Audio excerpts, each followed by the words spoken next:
Hello, it is Ryan, and we could all use an extra bright spot in our day, couldn't we? Just to make up for things like sitting in traffic, doing the dishes, counting your steps, all the mundane stuff. That is why I'm such a big fan of Chumba Casino. Chumba Casino has all your favorite social casino-style games that you can play for free anytime, anywhere with daily bonuses. So sign up now at ChumbaCasino.com. That's ChumbaCasino.com. No purchase necessary. VGW Group. Void where prohibited by law. 21 plus. Terms and conditions apply. Other shows we have for you to enjoy at myclassicradio.net. The Avengers was most certainly not a household name in South Africa prior to the radio series. With no national television service until 1976, the mechanism simply was not present in the country to show television programs to mass audiences. While many other countries revelled in the filmed adventures of John Steed and company, South Africa was not equipped to join in the fun. The series took Britain by storm and made a major impression in the American markets, being that greatest of rarities, a British series given a network transmission slot. However, as a film series, rather than a videotaped one, The Avengers was able to gain a modicum of exposure in South Africa through film rentals. Come and listen at myclassicradio.net.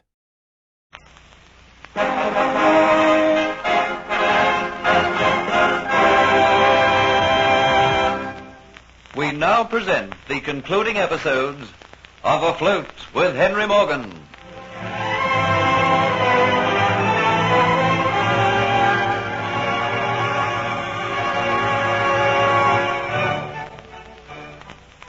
Under arrest for what?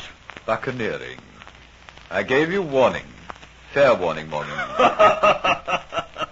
A pipsqueak like you putting me under arrest? Nonsense, forget it, Sir Thomas, and take your share in the plunder. You still won't believe me. Why should I believe you? Why, my men would sack Port Royal, burn it to the ground. I foresaw that, Captain Morgan. When I heard that your fleet had entered the harbour of Port Royal, I gave orders to the militia to take charge of your ships the moment they entered Port Royal. I know you've been on a buccaneering trip, but I must admit I didn't know that you'd have the audacity to attack the city of Panama. Attack and sack it. Out of your own mouth, you've admitted to an act of buccaneering. That's why I have Hunter here in the room. He can bear witness to your utterances. But, Sir Thomas, you can't mean it. You're not going to arrest Captain Morgan. He's your friend, and in a sense, your partner. I have no choice. First and foremost, I'm the governor of Jamaica, subservient to the king's wishes. I've had orders to suppress the buccaneers, and Captain Morgan is the leader of them. All right, take me, hang me. But you'll never wipe them out. You don't know how to do it. They'll thumb their noses at you, possibly band together and sack the city of Port Royal. I sincerely regret having to do this to you, Morgan. I tried to warn you. Regret? All you think of is your own skin. You're just as guilty as I am. Haven't you always shared in my loot? That was yesterday. We're now dealing with today. I always knew that you were not to be trusted, Sir Thomas. I had a feeling that this might come to pass. What is to be my fate? You'll be sent to England. There you will stand trial. Sir Thomas, you can't do this. I'm carrying out the king's command. But, Sir Thomas... Take it not too hard, lad. Such is the fate of all buccaneers.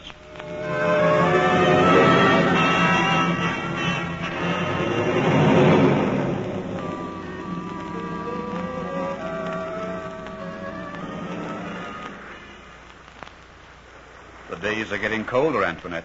Yes, and every day brings us closer to England and makes me feel much better in health.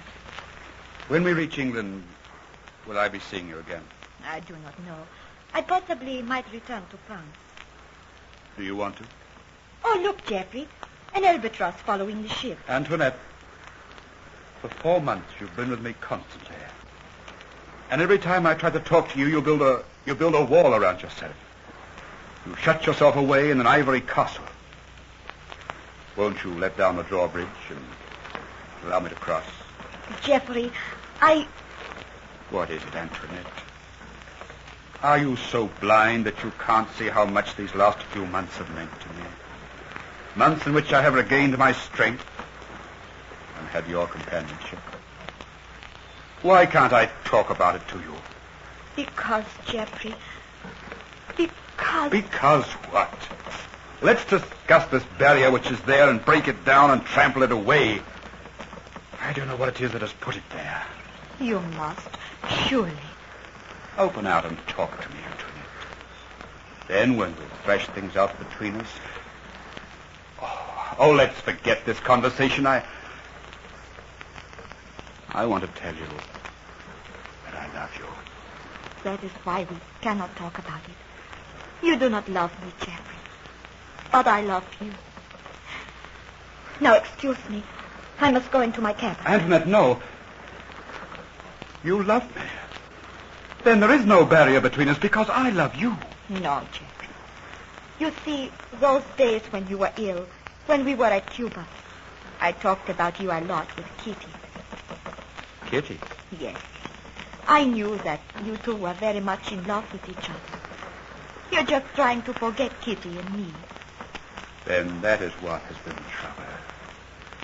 But Antoinette, you're so wrong. I was never in love with Kitty. Not really in love. But Kitty, she told me. I know. I believe Kitty was very deeply in love with me. But I didn't return that sort of love.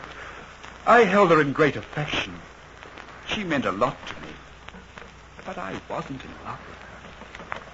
I was never in love with anyone. Until I fell in love with you. Oh, Jeffrey. And all these months I thought you were just seeking my company because you were trying to forget about Kitty. No, Antoinette. It couldn't have been. And I have been so miserable about falling in love with you. Because I didn't want you, Jeffrey, unless you were all mine. I didn't want you if there was going to be a shadow between us. A shadow of a woman who was dead. It would be too hard to love a man who was in love with a memory.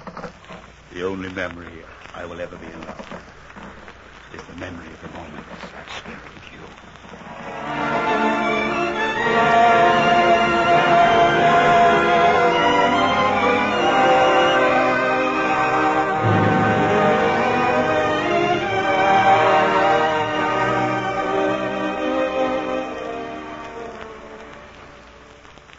Won't be long now, Hunter, before we reach England.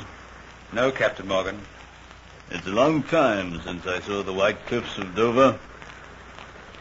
I must be quite an important person to be brought home to be hanged in England. They could quite easily have hanged me in Jamaica. Please don't talk like that. And why not? That's exactly what's going to happen to me. They'll hang me as high as the masthead. Still, the man of my bulk should not take long to die. No, Hunter, it's a funny thing. I never believed my days would end at the end of a hangman's rope.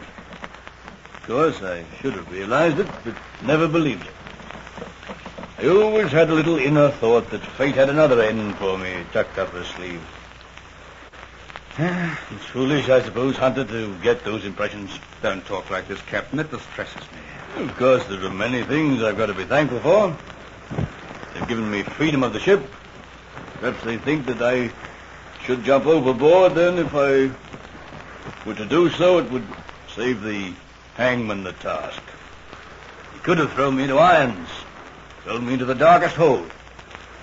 But I won't abuse their kindness. What are your plans, Hunter? Antoinette de Lacy and I are going to be married. Are you now? I'm glad to hear it. You two should both be very happy. We've been through a lot of trials together. I believe we shall be. Never had much time for marriage myself. You see, mine was a mistake. I'm afraid I've not brought my good wife much company or comfort. It's not very nice for any woman to know that her husband dies at the end of a hangman's rope. However, you're different. You've had your fling. I want no more roaming. You know, Hunter, the disposal of something has been worrying me. And you've given me the solution. I carry it here in my pocket. Here you are. Take it and do what you will with it. Yes, technically. In the short time I've known of its existence, it's brought death, unhappiness, and destruction. I wonder if it has done all that down through the ages, ever since hands long since turned to dust fashioned. Something we'll never know. It's beautiful. But then lots of evil things are beautiful. What are you doing, man? I've done it. Thrown it overboard. With it where it can do no more harm. I think, Captain Morgan, we're all better off without it. You know, Hunter, I've been wanting to throw it into the sea ever since we left Port Royal. But I never had the courage to do it. Never did like the waste of wealth.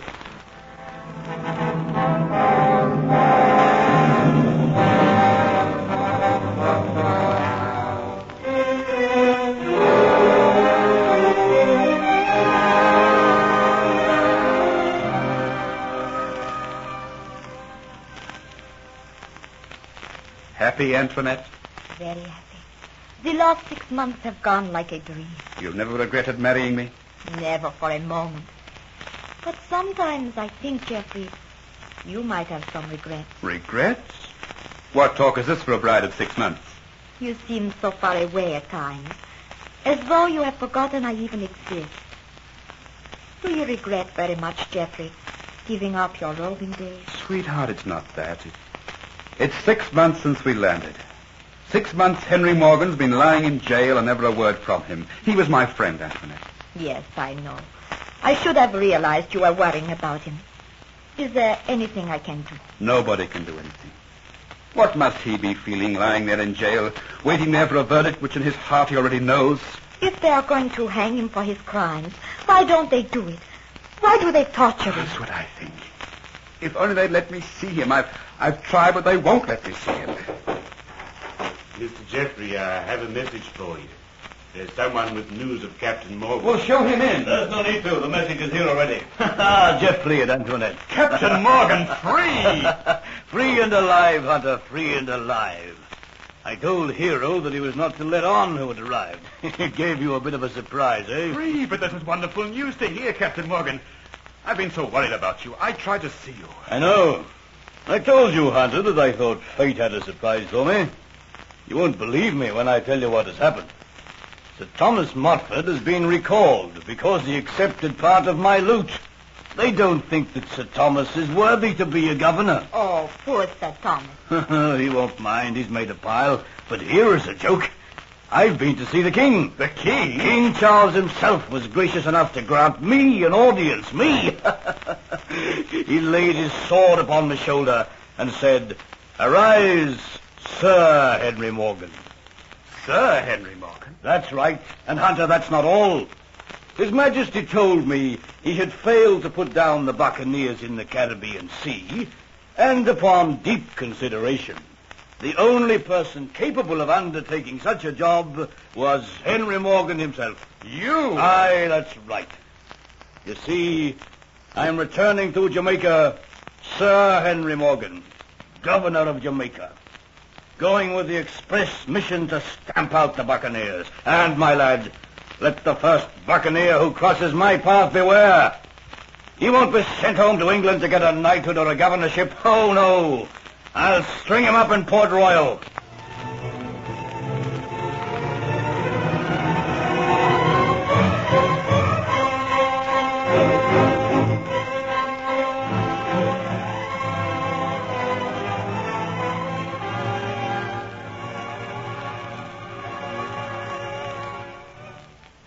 And so concludes Afloat with Henry Morgan, written for radio by Warren Barry and a George Edwards production.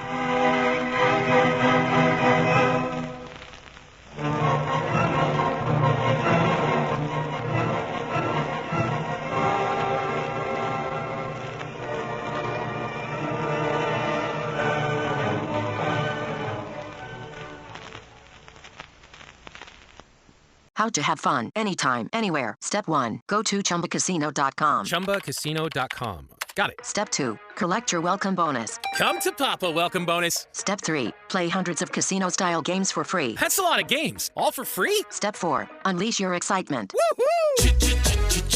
Chumba Casino has been delivering thrills for over a decade. So claim your free welcome bonus now and live the Chumba life. Visit ChumbaCasino.com. No purchase necessary. VGW Group. Void where prohibited by law. 21 plus. Terms and conditions apply. Other shows we have for you to enjoy at myclassicradio.net. The Black Museum was a 1951 radio crime drama program independently produced by Harry Alan Towers and based on real-life cases from the files of Scotland Yard's Black Museum. Ira Marion was the scriptwriter, and music for the series was composed and conducted by Sidney Torch. Although often mistakenly cited as being produced for the BBC, the series was produced and syndicated commercially by Towers throughout the English-speaking world. Come and listen at myclassicradio.net.